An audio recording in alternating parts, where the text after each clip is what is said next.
Buen día, licenciado Edgar Eduardo Arevalo de la O. Mi nombre es Margarita Marisol Lozano López y con mi equipo de trabajo de Economía Internacional estaremos hablando sobre el riesgo país de El Salvador y Guatemala. Efectos por la guerra de Ucrania y Rusia, pandemia COVID-19, la situación fiscal de los países centroamericanos, El Salvador y Guatemala. El riesgo país a raíz de la guerra de Ucrania y Rusia, que afectan a nivel mundial la economía en cuanto al precio de la energía, ya que el conflicto trae como consecuencia el peligro de la cadena de suministro, factores que podrían empeorar la inflación, detener el crecimiento, como un aumento del precio del petróleo, el gas natural y otras materias primas, teniendo en cuenta que aún siguen con dificultades a causa de la pandemia.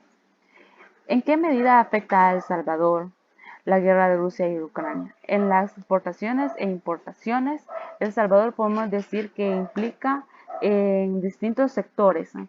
Como podemos decir el sector de la industria, ya que el incremento del petróleo ha afectado de gran manera al aumento del precio de la materia prima que proviene de afuera de la región centroamericana, y también a las exportaciones que pueden verse afectadas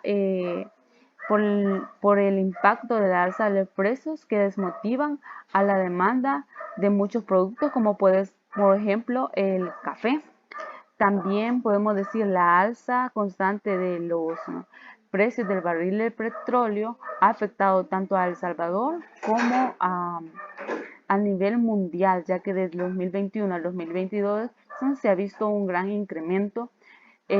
También podemos mencionar que los precios de combustible actualmente en El Salvador están siendo subsidiados por el Estado, y eso ha venido a ayudar en gran medida a ralentizar el proceso de la alza de los precios debido al incremento del valor de las materias primas que se importan. La canasta básica aún se ha visto afectada en gran medida. Como lo podemos ver, se ha aumentado bastante. ¿En qué medida afecta a Guatemala la guerra de Ucrania y Rusia? Al igual que El Salvador, afecta a las importaciones de materia prima porque ya ha incrementado, y eso hace que las empresas incrementen los precios para los consumidores. Las remesas, tanto como las exportaciones, están pasando por un buen momento en este país, y esto ha ayudado a contrarrestar la crisis provocada por el aumento de los precios.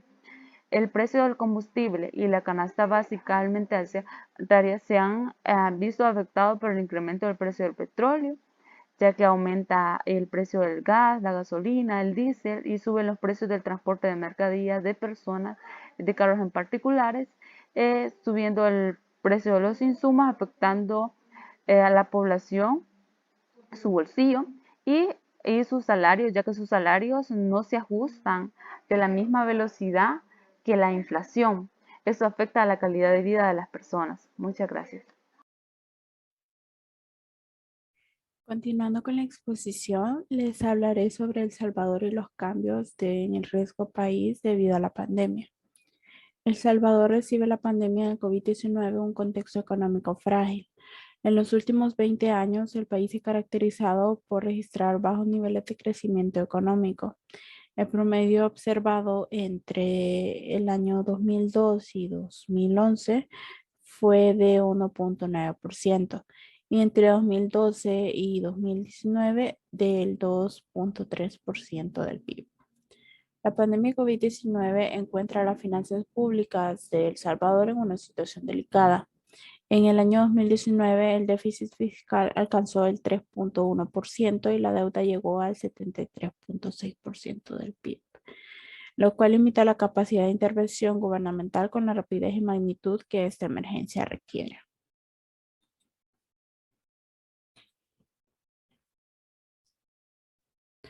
Por su parte, El Salvador adoptó fuertes medidas de contención contra el brote, y el gobierno implementó una sólida respuesta para limitar el impacto de la pandemia.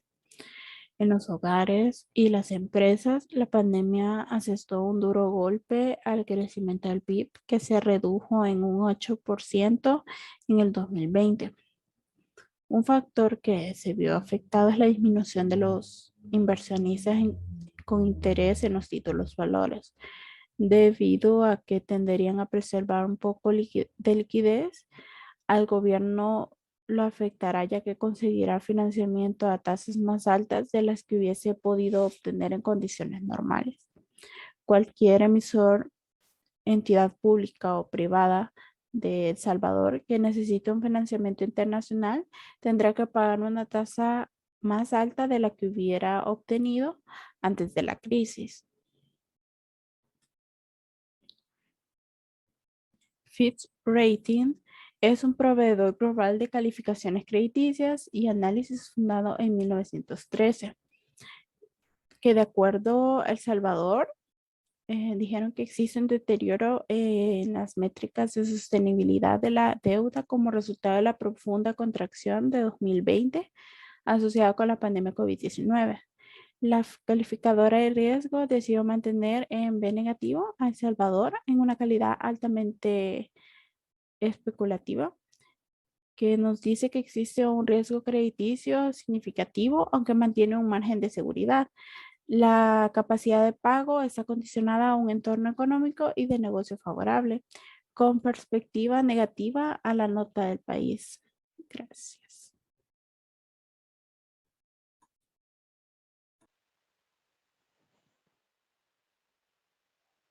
Buenos días, licenciado. Mi nombre es Jesús Armando Sánchez Mendoza y voy a hablar un poco acerca de Guatemala y sus cambios en el riesgo país debido al COVID-19. La situación del COVID-19 fue algo que afectó a todos los países del mundo y Guatemala no fue la excepción. En este país se implementaron medidas para contener la expansión del virus en el territorio guatemalteco. El primer caso en Guatemala se reportó el 13 de marzo de 2020 y también se implementaron medidas para dar apoyo a las personas más vulnerables de este país. Debido a estas medidas ejecutadas, se tuvieron dos efectos. Uno sería el impacto macroeconómico y el impacto que generaría en la economía nacional debido a las pérdidas de ingresos. En cuanto al impacto macroeconómico que tendrían las ampliaciones presupuestarias en el nivel de endeudamiento público, es importante mencionar que tomando en cuenta las tres ampliaciones presupuestarias aprobadas por el Congreso, la deuda pública total aumentaría en un 13%, al pasar de un saldo de 152.001 millones de quetzales a 171.807 millones de quetzales. Debido a esta situación se generaron cambios en el riesgo país. En el cuarto trimestre del 2020, solo la calificadora de riesgo Moody's efectuó cambios a la baja en la perspectiva de la deuda de Guatemala. Estos cambios fueron desde estable a negativa. Sin embargo, es importante resaltar que las demás calificadoras reafirmaron sus calificaciones con respecto a Guatemala. En 2021, Guatemala experimentó un crecimiento en el PIB del 8% y para el 2022 se esperaban cambios del aumento del 3.4% en el PIB. Debido a esto, el 19 de abril de 2022, la calificadora S&P Global Ratings confirmó sus calificaciones soberanas de largo plazo en moneda extranjera y en moneda local para Guatemala y revisaron la perspectiva de las calificaciones de largo plazo de estable a positiva. Esto se debe, como ya mencioné, al crecimiento que estaba experimentando Guatemala en su PIB y lo que se esperaba para los siguientes años. Yo les hablaré un poco acerca de la situación fiscal para El Salvador y Guatemala. Para ello, iniciaremos viendo la situación fiscal de El Salvador. Durante el año 2021 en El Salvador se pudo percibir un incremento en su deuda externa, esto según los datos que compartió el Ministerio de Hacienda a la Asamblea Legislativa, y este incremento es equivalente a 802,9 millones. Esto se ve reflejado como incremento dado que el año pasado se contaba solamente con una deuda de 11.733,49 millones en su deuda externa, por lo cual Esto no es algo que deba de sorprendernos, sino que esto es una tendencia que podemos ver año tras año, donde siempre aumenta lo que es la deuda externa. Y esto vino a ser algo muy negativo para nosotros, dado que la agencia Fitch Rating actualizó la calificación de riesgo para la deuda de largo plazo de El Salvador y pasamos de ser un país de clase B a tener una triple C. Y esto en medida se ve gracias al aumento del país que ha presentado en cuanto al riesgo de financiamiento, haciéndolo menos atractivo para los inversionistas y también ha generado diversos factores de riesgo, entre los cuales podemos destacar que para El Salvador tiene esos factores de riesgo a la baja, las opciones de financiamiento en el mercado local son limitadas. Asimismo, tiene mayores indicios de un probable incumplimiento, dado que existe esta tensión de liquidez que no pueda cancelar lo que son sus deudas y esto a su vez genera una menor capacidad de acceso al financiamiento. Y al alza podemos encontrar una disminución sostenida de las restricciones de financiamiento mediante el progreso en el desbloqueo de fuentes de financiamiento predecibles, así como un ajuste fiscal coherente con la mejora de la sostenibilidad en la deuda pública. A pesar de que en El Salvador se ha tenido un incremento del 10,3% en el año 2021, no ha sido suficiente para poder alentar lo que es nuestro crecimiento, ¿verdad? Pero también veamos un poco acerca de la situación fiscal de Guatemala. Durante el primer trimestre del año 2022, la agencia calificadora Fitch, Moody's y Standard & Poor's no realizaron revisiones ni actualizaciones en las calificaciones y perspectivas de riesgo de deuda soberana a largo plazo para Guatemala. Esto ha sido respaldado con unos sólidos indicadores que se pueden encontrar tanto en el sector real como en el sector fiscal de Guatemala. A su vez, una buena política fiscal conservadora que ha logrado minimizar el endeudamiento del gobierno y una robusta liquidez extrema. Asimismo, cuenta con estos factores de riesgo. Un factor positivo para Guatemala es que representa a uno de los países de América Latina donde se registró una menor contracción económica, dado que esto se ve influenciado por las remesas que ha recibido el país.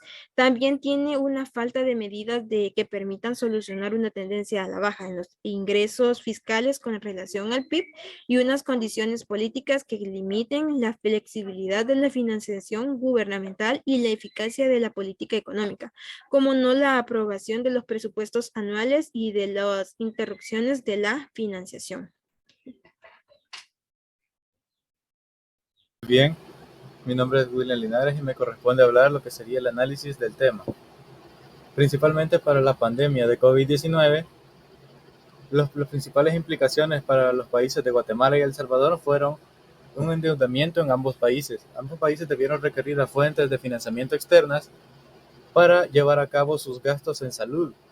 Algunos países mejoraron en gran medida lo que sería su infraestructura de salud, dígase hospitales, clínicas, etc.